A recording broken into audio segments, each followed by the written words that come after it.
Acá está.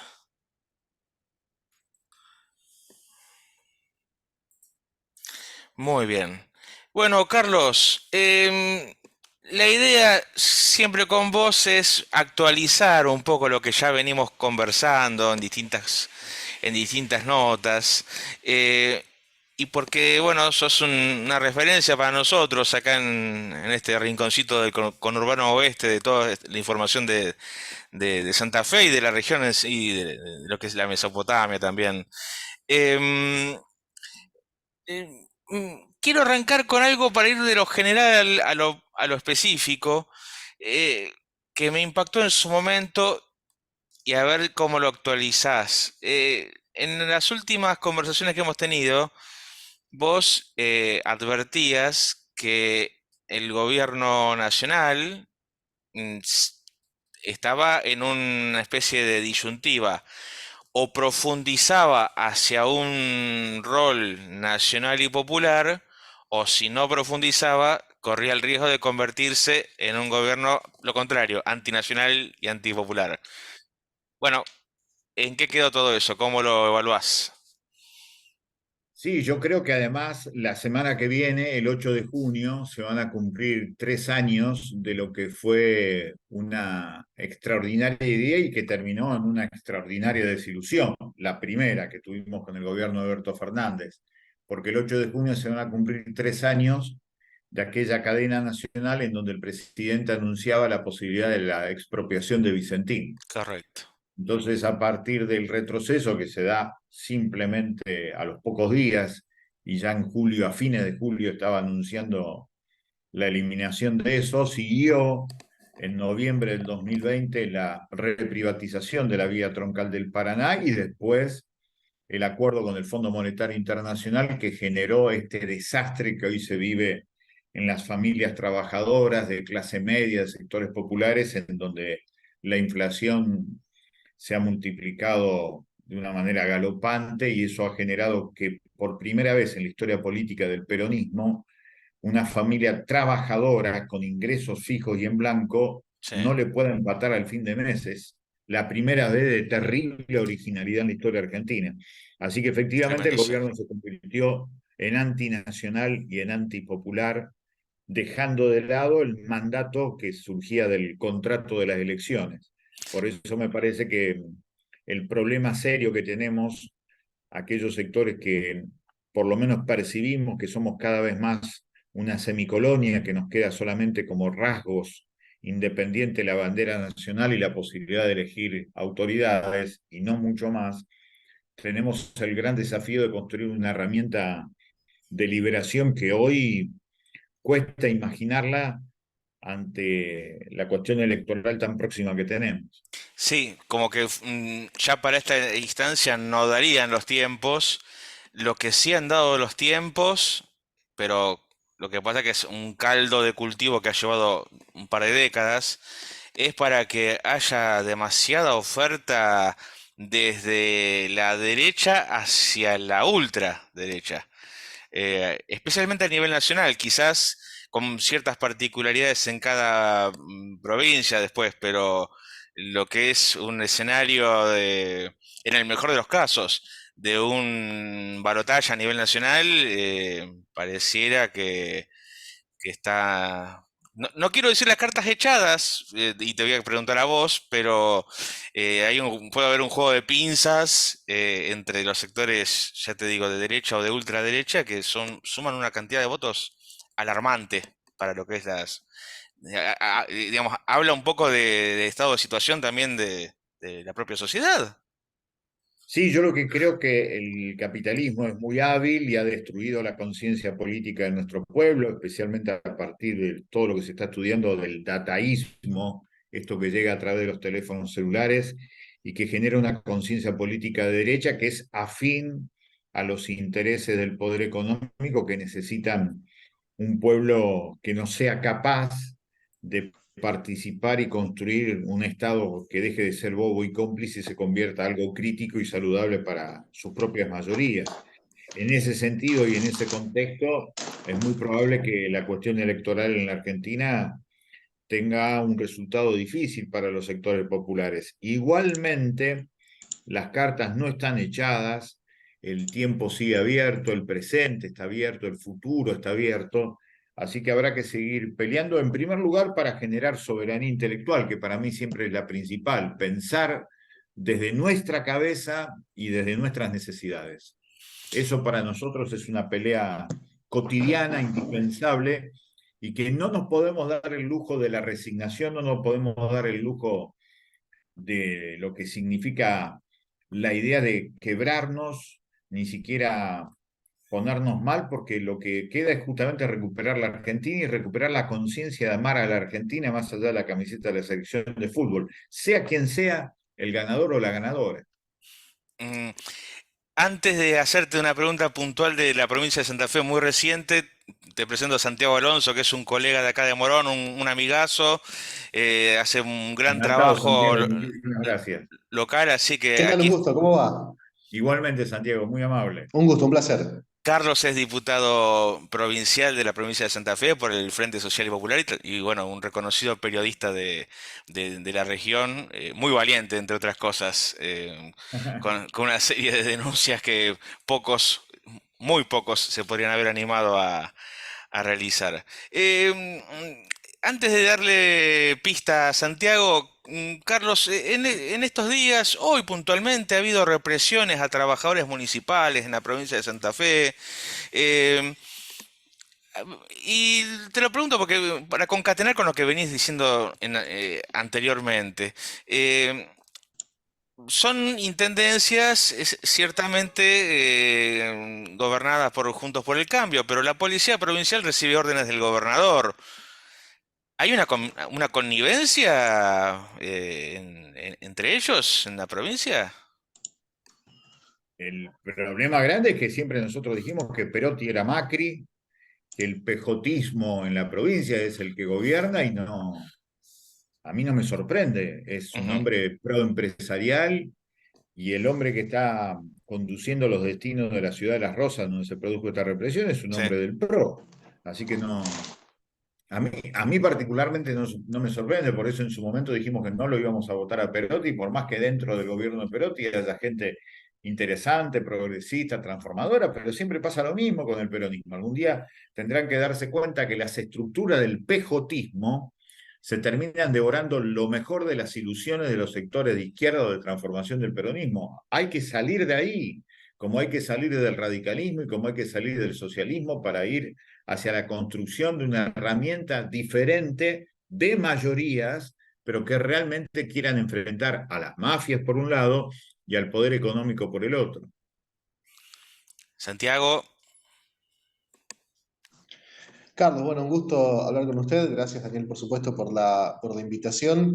La pregunta que quería hacerle estaba vinculada, usted hacía referencia a recuperar la confianza. Hoy por hoy muy horadada, me parece que en buena parte por la clase dirigente que nos ha llevado a una situación que tiene un Milei expectante. La pregunta es, desde el peronismo, considerando que quizás no sería gobierno, básicamente, porque yo tengo la teoría de que Alberto no es peronista ni este gobierno en su esencia lo es. ¿Cómo se recupera la confianza desde el peronismo considerando que este gobierno, que no tiene políticas del todo peronistas, es percibido como peronista y falla incansablemente? La pregunta es entonces, ¿cómo se recupera esa confianza en una base social que en la provincia tiene a Milei como un candidato expectante para las elecciones?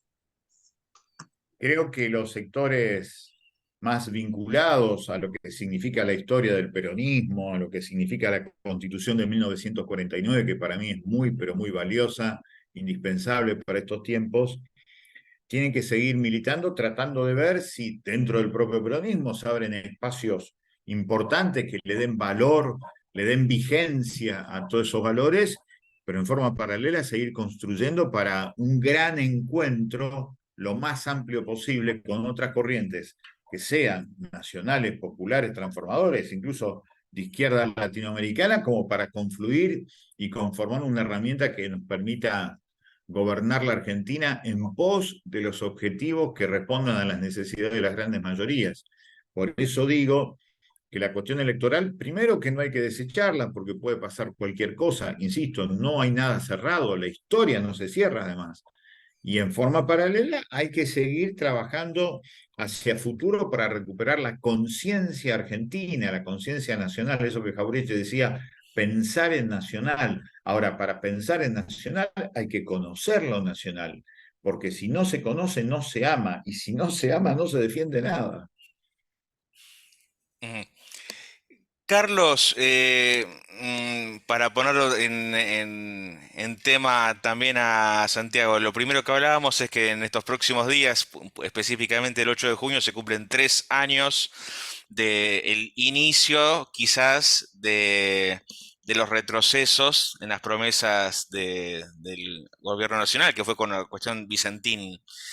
Em, y hablamos muchas veces con muchos actores de la zona. Sabemos que vos también estás muy involucrado en este tema que te voy a mencionar ahora, que es muy necesario, que es la cuestión de la soberanía alimentaria.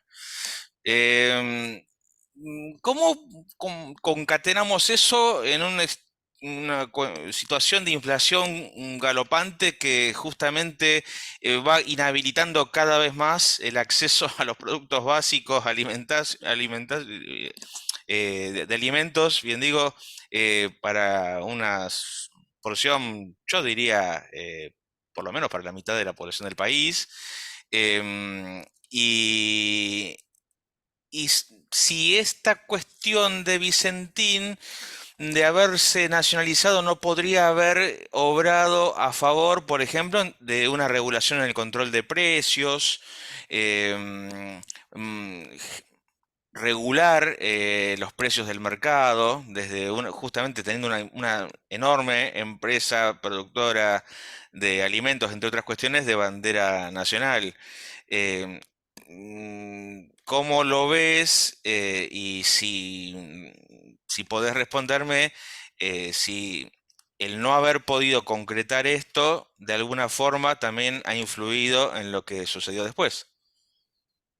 Sin dudas, para nosotros lo de Vicentín es clave no solamente por lo de la soberanía alimentaria, que después habrá que verse, porque en realidad Vicentín es un grupo de 33 empresas, en donde lo más importante era que se trataba de la empresa nacional más importante, en el más importante del negocio que tiene la Argentina, que es el negocio de la exportación de cereales. Hemos perdido la soberanía económica en el comercio exterior de granos, nada más y nada menos, que era prácticamente el documento de identidad de la Argentina de los últimos 100 años perdiendo Vicentín, porque se ha extranjerizado Vicentino y forma parte del grupo Viterra, que es un grupo de filibusteros internacionales que hoy se consideran los primeros exportadores del país. Es muy triste, no tenemos dominio sobre la riqueza que produce nuestro pueblo. Y eso genera distintas maneras de coloniaje. Entre otras cosas, estar dependiendo de los 30 formadores de precios que trasladan su ansiedad de ganancias en los precios que después termina pagando el pueblo en cualquier góndola del supermercado. Así que para nosotros sí fue el primer gran retroceso, no solamente en soberanía alimentaria, sino en soberanía económica y política, porque este problema es político. La Argentina hoy está empobrecida por la decisión política de pagarle a los acreedores extranjeros y subordinarse a las imposiciones de los grupos nacionales que son los formadores de precios. Así que esa cuestión para mí es esencial, por eso el 8 de junio es el momento de una gran ilusión que increíblemente termina muy, pero muy mal 12 días después, cuando se hace el 20 de junio de 2020 aquella recordada marcha de Todos Somos Vicentín, y ahí mismo se empieza a arrepentir el presidente de la Nación. Por eso me parece que lo de la soberanía alimentaria está atada a la decisión política claudicante de decirle que sí a las presiones del poder económico extranjero y a las presiones del poder económico nacional. Santi. ¿Se puede hablar de un gobierno con políticas peronistas, vamos a decir progresistas, con un Massa presidente que, es cierto, en este contexto puede ofrecer una garantía un poco mayor que la de la reta Milei o Patricia Bullrich? Es muy difícil que lo vea a Massa Linda disyuntiva, No, ¿eh? no me lo puedo imaginar ni comparo Massa con John William Cook y me da la sensación que son dos mundos totalmente distintos. Pero habrá que ver cómo, por eso digo, habrá que ver cómo se definen las cuestiones electorales, porque si termina estando Massa de un lado y del otro lado estos intentos de colonialismo explícito que se presenta tan por derecha, me parece que uno tendrá que votarlo a Massa, por más que yo no le crea nada, no le compro ni una estampita a Massa. Pero me parece que tiene que ver, insisto, con la circunstancia histórica que lleguemos a octubre en ese momento cuando se define la cuestión electoral, pero hoy no veo nada progresista que venga del lado de Massa, nada, absolutamente nada. Em, Carlos, te llevo para otro costadito que también está vinculado fuertemente a la parte política, no necesariamente a la parte electoral. Em, no para de crecer el auge de las bandas narco en Rosario, en Tutarruño, y vos los has denunciado muchas veces, y bueno, también ha habido consecuencias. ¿Hay un mal accionar judicial, policial? ¿Hay connivencia con grupos de la política y también del empresariado? ¿Qué hay detrás de todo esto? Porque es impresionante el crecimiento que se sigue sosteniendo. El problema que tenemos nosotros es que tenemos en la provincia de Santa Fe, pero especialmente en Rosario, bandas narcopoliciales. Y esto de bandas narcopoliciales genera que en zonas lideradas por los nichos de corrupción de la policía haya gobiernos de facto de esas bandas narcopoliciales que imponen las reglas económicas, las reglas laborales, las reglas culturales, y eso se genera un mundo distinto. Es la famosa economía informal que tiene esa estructura y que termina con la sangre derramada de las pibas y de los pibes. Esas bandas narcopoliciales es un problema político, no es un problema ni militar ni policial estrictamente, porque la policía no depende del Espíritu Santo. La policía depende del gobernador de la provincia que elige al jefe de policía y a los jefes de policía. Hoy justamente se nombró al undécimo jefe de la policía de la ciudad de Rosario en lo que va de esta gestión del pejotismo con Perotti a la cabeza. Así que claramente el problema es político. Y si hay nichos de corrupción dentro de la justicia, de la policía, del mundo empresarial y de la política, sin lugar a dudas. La cuestión es tratar de identificarlo con nombre y apellido para poder denunciarlo, pero claramente lo es, porque cuando empieza el desarrollo del narcotráfico en la Argentina, el 24 de abril de 1978, cuando llega un cargamento de 200 kilos de cocaína, llega por una decisión política de la dictadura de Videla y la dictadura de Banzer de Bolivia, lo cual marca la matriz del narcotráfico, un negocio paraestatal, porque es un negocio ilegal desde adentro del Estado y absolutamente multinacional. Eso 45 años después se mantiene. Entonces, claramente hay nichos de corrupción. Cuando decimos en la política, porque la policía depende de la política y nunca hubo decisión política de quienes gobiernan la provincia de hace 40 años de eliminar los nichos de corrupción de la policía que generan esas zonas liberadas en donde se imponen estas bandas que son narcopoliciales. Así que efectivamente, ahora hay una gran corrupción en el sector empresarial, porque es el que termina recibiendo el dinero manchado de sangre con las muertes de los pibes en los barrios, pero se termina eso lavando en el centro, en los bancos del centro de la ciudad de Rosario. Santiago. ¿Es posible implementar en Rosario o cree que un modelo como el de Nayib Bukele puede aplicarse considerando, bueno, la alta tasa de homicidios que hay en Rosario a raíz de la puja con el narcotráfico? Hay algunas cuestiones que son interesantes, a mí me gustaría estudiarlo, todo lo que está pasando allí en El Salvador y ver qué se puede implementar y qué no en Rosario, pero lo cierto es que hay un conjunto de medidas sociales de las cuales poco se habla que ha hecho el presidente de El Salvador. Esas medidas sociales para mí son muy importantes porque recupera los barrios desde la política y yo creo que ese es el principio de la solución. Después, el tratamiento de la gente presa es otra historia, ahí se analizarán otras cuestiones, pero lo cierto es cómo llegan a generar que un año entero no haya habido un homicidio, es un dato que merece respeto y merece ser estudiado.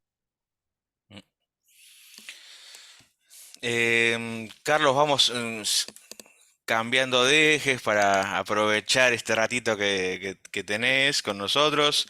Y háblanos un poquito de qué es este Frente Amplio por la Soberanía, que han lanzado más o menos recientemente y que vienen recorriendo toda la provincia. ¿Quiénes lo conforman y bueno, cuáles serían las ideas que van a proponer? Aunque en gran parte ya las podemos saber, pero en lo que a vos respecta, pero bueno, lo ampliamos a todo el espacio frentista. Nosotros veníamos configurando algo que se llama Frente Social y Popular. Sí, Ese Frente Social y Popular era una derivación de aquello que habíamos formado con Pino Solanas en el 2007, que fue Proyecto Sur. sí. Entonces, cuando llegamos con el Frente Social y Popular, teníamos una alianza muy linda entre sectores que venían del peronismo, del socialismo, de distintos lugares de organizaciones sociales, y terminamos configurando esto que se llamó Soberanía Popular en el año 2021 y que logró casi 85.000 votos en la provincia, yendo solos en la disputa para la Diputación Nacional. Eso fue muy importante, generó mucha expectativa y se empezaron a volcar después de este giro a la derecha de la conducción del socialismo, de la conducción del radicalismo e incluso con la experiencia de Perotti, se fueron saliendo de esos lugares un sector del socialismo que se llama Bases, un sector Ujú. del radicalismo que se llama alfonsinismo auténtico, sectores del Partido del Trabajo y el Pueblo, Libres del Sur, del Partido Sí, de Pares, sectores que incluso venían de una experiencia muy importante durante la pandemia, como fue el sector de Avancemos Rosario, un sector que ahora está Encuentro por Rosario, en realidad se llama, que es del secretario de Salud Pública, Leonardo Caruana, que va a ser nuestro primer candidato a concejal en Rosario.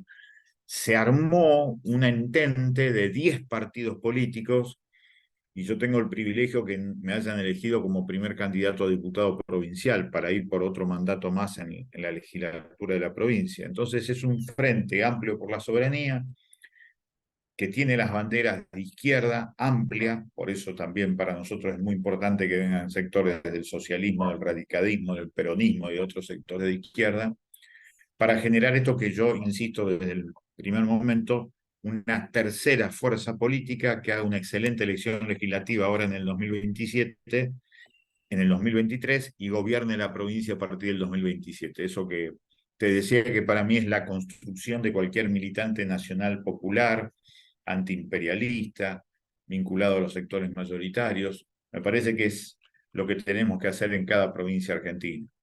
Hay que ver después si, por supuesto, va a contar o no con el apoyo de la gente, porque esto se disuelve en el aire si no cuenta con el apoyo de la gente. Santiago.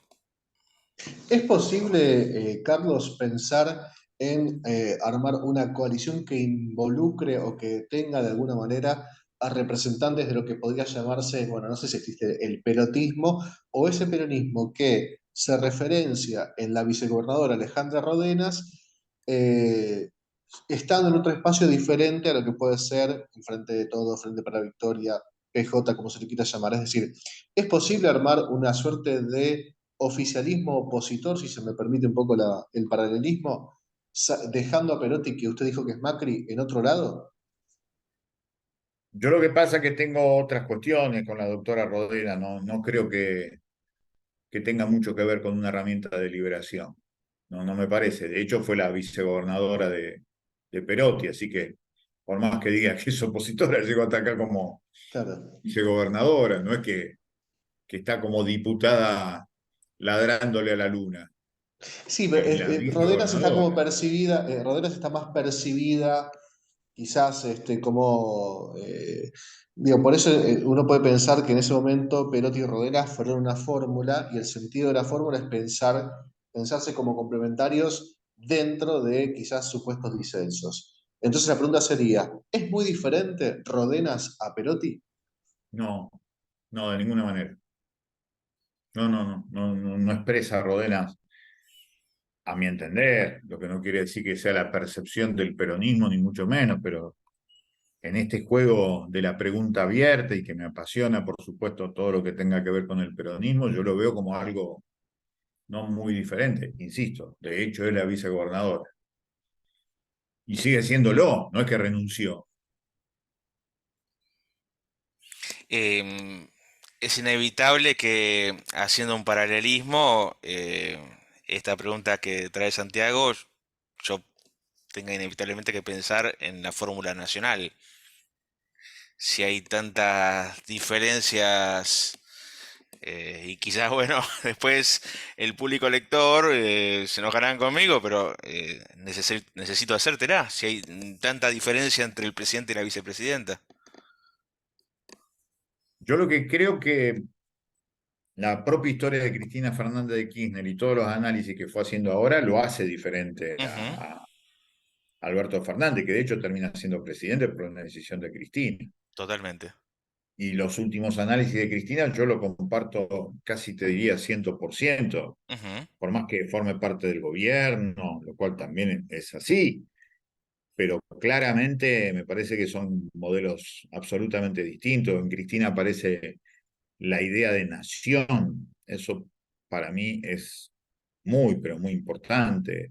Aparece la beligerancia que se resume en la poesía de la marcha peronista de combatir al capital. Eso en Massa, en Fernández, no, ni por asomo se ve. Entonces, me parece que esa cuestión para mí la hacen diferente. Es muy diferente, digamos, Cristina a la doctora Rodena, por hacer esta Perfecto. analogía que vos proponías. Es muy Claro, claro. diferente, totalmente diferente. Yo nunca la escuché hacer un análisis político a la vicegobernadora de la provincia. No sé lo que piensa del poder económico, no sé lo que piensa del río Paraná, no sé lo que piensa de Vicentín, y son temas estructurales, absolutamente estructurales de la provincia. Pero tiene eso, es más honesto, él quiere entregarle todo a las empresas. Es un proyecto, es un hombre del pragmatismo peronista pro empresarial, es una de las tantas ramas tan históricamente definidas como el peronismo del poder, el PJismo. ¿Algo que ver con el viejo reutemismo en ese sentido? Sí, es casi, te diría, una expresión sin el carisma de Reutemann, que dicho sea de paso, era un carisma muy especial porque no hablaba, pero Perotti tiene que ver con eso, obviamente. Ujú. Santi, una más. Cómo no, es el final de la carrera de Cristina en términos activos, siendo que ella ya dijo que no iba a ser candidata, si bien ella dijo que va a seguir siendo una militante y apoyar, Claro, se puede hablar ahora sí de un fin de ciclo, no entendido como lo no, entienden los sectores opositores más Ujú. furibundos, sino un fin de ciclo cerrado prácticamente por ella y por su decisión de no presentarse. ¿Estamos ante un final? no, yo creo que esas son las militancias, como decimos nosotros, que no. La única manera que se termine es que se termine la existencia, no creo para nada que haya un final de Cristina, porque la van a seguir consultando permanentemente, se va a convertir en una especie de oráculo permanente de lo nacional y popular, así que no veo ningún fin de ciclo en eso. Puede ser un fin de ciclo, si querés, electoral, pero en lo que significa el predicamento, eso se va a terminar el día que se termine su existencia, me parece. Son esas figuras que hasta último momento alguien va a tener ganas de escuchar, de leer, de ver. Me parece que eso va a perdurar. Cuando hablas de volver a construir quizás desde las bases y desde las raíces, ¿no? Un nuevo movimiento nacional, popular a nivel de todo el país. Estás incluyendo entonces con lo que estás definiendo que todo este amplio sector de lo que es el peronismo más cercano a- al enfoque de Cristina Fernández tiene que participar de esa nueva construcción eventual. Sí, yo lo que creo es que indispensable la construcción de una herramienta diferente, porque en el peronismo conviven todas las corrientes Claro. y termina siempre predominando, o por lo menos en este gobierno de Fernández y muchos otros, y en la provincia de Santa Fe más, predominan los sectores conservadores. Va a llegar un momento que eso hay que dejarlo de lado y animarse a ir hacia la construcción de algo diferente. Eso es lo que me parece que hay que hacer. Yo lo vivo diciendo acá en la provincia, con un exitoso fracaso, quiero decirles, pero igualmente sigo insistiendo con esa necesidad.